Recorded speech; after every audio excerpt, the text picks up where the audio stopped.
Asalaamu calaykum waraxmatullaahi wabarakaatu. Soo dhawaada walaalahayga meel walba joogtaan. Walaalyaal maanta waxaan idiin wadaa liin dhanaanta iyo malabka faa'iidada ay leeyihiin. haddaan idiin guda galo faa'iidooyinkaas. Tan ugu horeysa walaalyaal waxay tahay jidhka oo ma aragtay ay ku nadiifinayso oo kaa saarayso ma aragtay sunta shay walba oo ma aragtay ka yimaada xagga dawooyinka, xagga ma aragtay cuntooyinka dawooyinka lagu daro wada ogtiinba.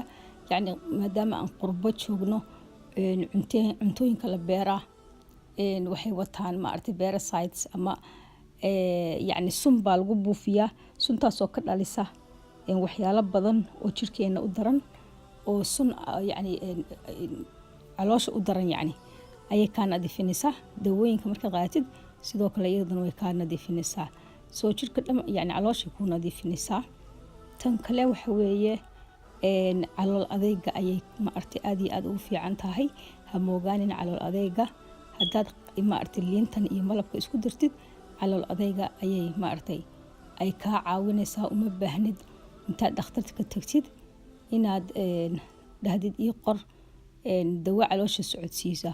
Marka taasna waxay kaa kifaynaysaa inaad ma aragtay dawooyinkaas aadan u baahaneen.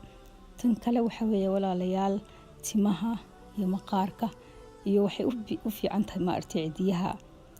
Timaha way ku bixinaysaa, maqaarkana way ku dhalaalinaysaa. Liinta waad ogtihiin basideeda ma aragtay dad korkaaga liin ku dhaqdid iyo malab suu u dhalaalay wad yaabaysaa. Marka bal yacni adiguba fikir adoo ma aragtay labadaas isku darsaday oo cabtay yacni faa'iidada ay keeni karaan.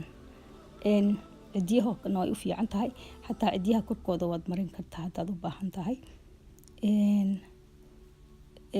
marka tan kalena waxay ugu sii fiican tahay oo faa'iidada kale ay leedahay waxa weeye walaalayaal waa cholesterolkana waxa weeye waad ogtihiin waa dilaa weeye runtii.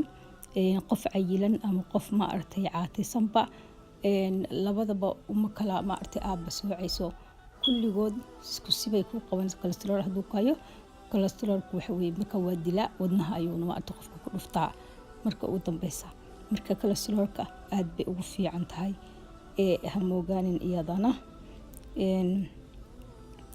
yacni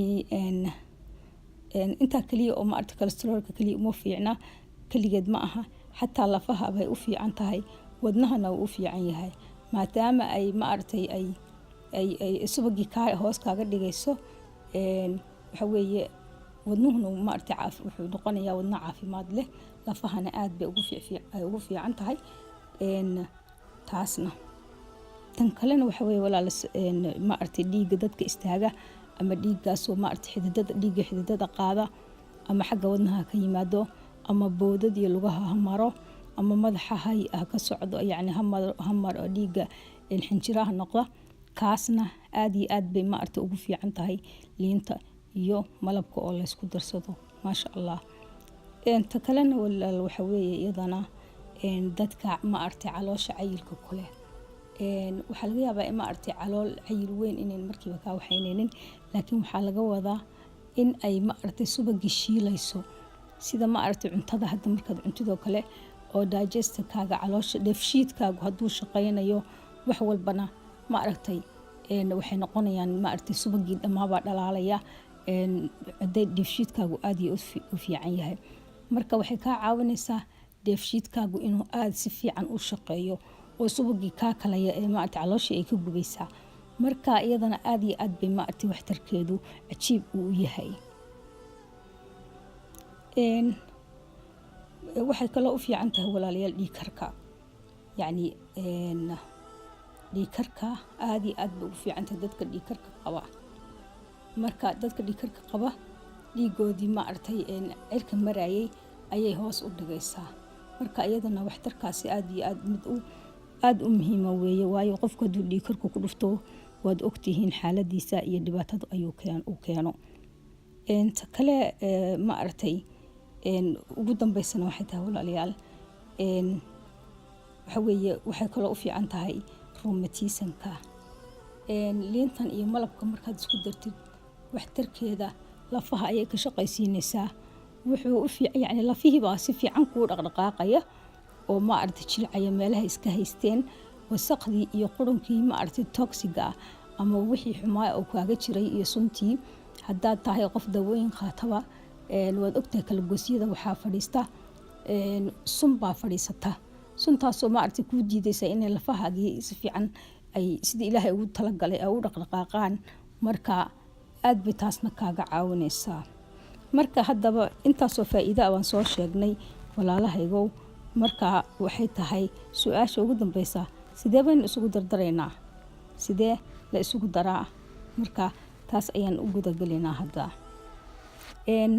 alaabtan liintan liin dhanaanta iyo malabka ah ayaad isku darsanaysaa waxaad isku qasaysaa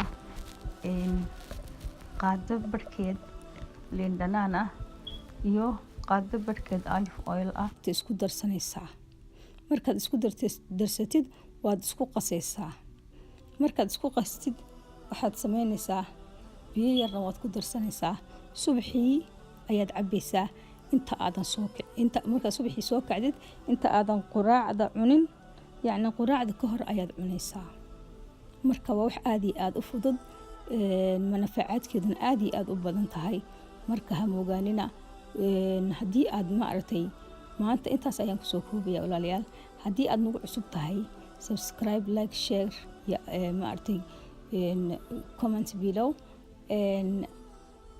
gambaleelkana dhagdhag ka sii insha allah si oo fiidiyoyadan iyo toobigadan aadka u muhiimka ah kuu dhaafin soo dhawaada waan idin leeyahay haddaad horey noola joogtidna aad baan kaaga mahad celinayaa walaalayaal dhammaantiin waan idin salaamayaa wassalaamu calaykum waraxmatullaahi wabarakaatu